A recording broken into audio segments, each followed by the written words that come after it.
So we'd like to start by saying Kateri Memorial Hospital Centre would like to advise the community and our clients that due to confirmed cases of outbreak of measles in Montreal and Greater Montreal area, KMHC is proactively putting measures in place to reduce the risk and protect our vulnerable community members. So the outbreak has resulted in great deal of media coverage due to the very serious nature of the disease and who it affects. So measles is a highly contagious disease. An infected person can spread the disease by breathing, speaking, coughing, sneezing. Measles can cause complications, especially in our vulnerable clients. Such complications include ear infections, lung infections, brain infections and brain damage, convulsions, miscarriage, and death. Measles causes the following symptoms: fever equal to or greater than 38.3 Celsius or 101 Fahrenheit, and a cough, nasal congestion or red, runny eyes, and a rash.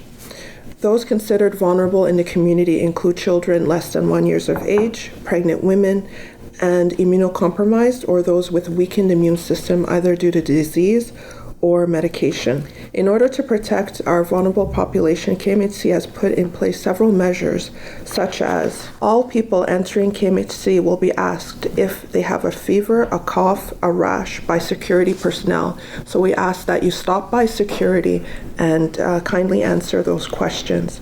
All people entering the building are required to wear a mask and perform hand hygiene.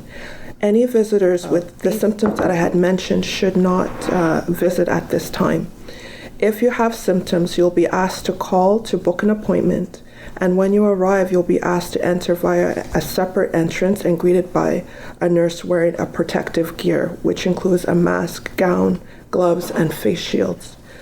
They will lead you to a designated isolated room where the door will be closed, and we would ask that during the stay that the door remain closed and that your mask remains kept in place. In order to protect our health providers, they will be wearing protective gear through the evaluation. Other steps that are being taken is that a letter will be sent to all families of children attending a local daycare and schools with instructions to follow if there are cases in the daycares or in the schools. One of the best way to protect yourself against measles is to be vaccinated. There are different levels of protection because of at one time measles was very prevalent and people were exposed to measles at one time or another or had the actual disease. So those who are considered protected right now are those who've already had measles, anyone born before 1970 because they were probably exposed to somebody with measles and so they have protection that way. Born between 1970 and 79, if you're vaccinated once, you're considered as protected. And those born after 1980, those people should have at least 2 vaccines after the age of 1. It is highly recommended that people who do not meet these criteria that they should seek to get vaccinated. We will be offering doses, but only to the people that really that haven't been vaccinated. So if you call, we will be checking to see your vaccination records if we can find them, and we will make sure that you're protected. But we won't just be giving out vaccines just because someone's afraid. Because if you're considered protected, you're considered protected. If you have any questions about anything, call the hospital at 450-638-3930 at extension 2344. You'll reach the secretary at the community health unit and she will direct your call to one of the nurses that's there, so either to answer your questions or she'll take your name and number and have someone call you back afterwards. I think there's a lot of issues about vaccines that people are worried about. These vaccines have been given since the 1960s. There's been no issues with the vaccines at all. If anybody has any hesitancy about the vaccines and has questions, we're always willing to answer those questions and help ease your concerns, and especially if they have people that are not vaccinated right now and are thinking about it, we're more than willing to answer these questions. So it's very important that we do something to protect ourselves because we want to protect these vulnerable populations. And we have to remember that anybody under the age of 1 is not vaccinated, so they're more at risk for getting measles. And we have immunocompromised patients who may have been vaccinated, but their immune system is not able to respond to the virus as much as someone whose immune system is intact. So we have to protect them. So these are people who are taking certain medications like chemo and that, or are immunocompromised because they don't have a spleen or they have HIV or any of those kind of things. Anyway, again, if you have any questions, do not hesitate to call. And for those who have traveled, we would encourage them to monitor for symptoms upon return. We'll take back some of the slogan of Indigenous Service Canada, share memories, not illness. Well, I have some good news. So the other thing is, before I came in here, I checked the vaccination rates in Kahnawake, and we're close to 94%. When the provincial average, or the provincial goal is to get 80%, and they don't attain that. And in order to get herd immunity, we need 95%. So we're really close. We're at 94%. I'll have to say certain years of birth are much better than other years. Some years there's not as many vaccinated. But we're trying to identify all the kids that are more at risk, and we will, again, invite those parents to come in for vaccination. We'll invite them. If they refuse, that's their choice, but we want to give them an opportunity. We haven't been notified by public health at all as of yet, and this is the main reason why we're not sure who may have been in contact or who may have become symptomatic. So we're acting proactively to ensure that individuals who have symptoms, like the 3 mentioned, are not entering the building at the same time as a vulnerable, as an infant.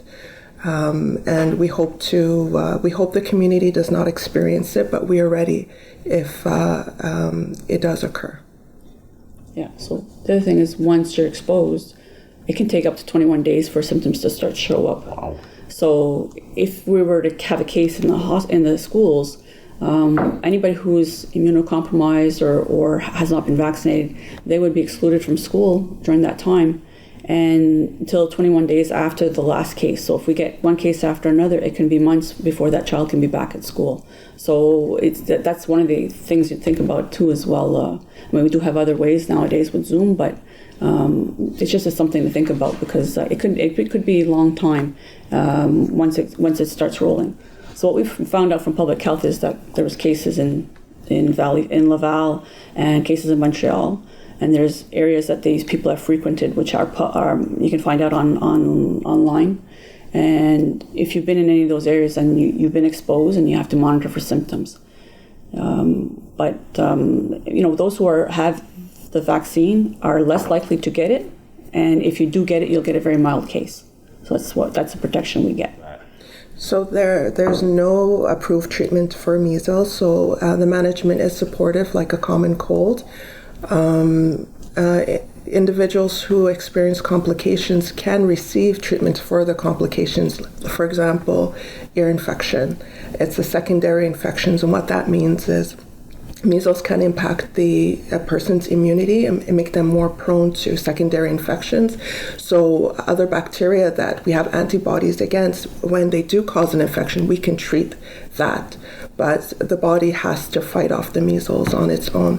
For those who have been in contact, for clients who are vulnerable but have been in contact with a known case, we do have options for prevention, and that would be to vaccinate the child or the child within a short period, within 3 days of the exposure, or if the child is older than 6 months, or to offer immunoglobulin. The immunoglobulin is a collection of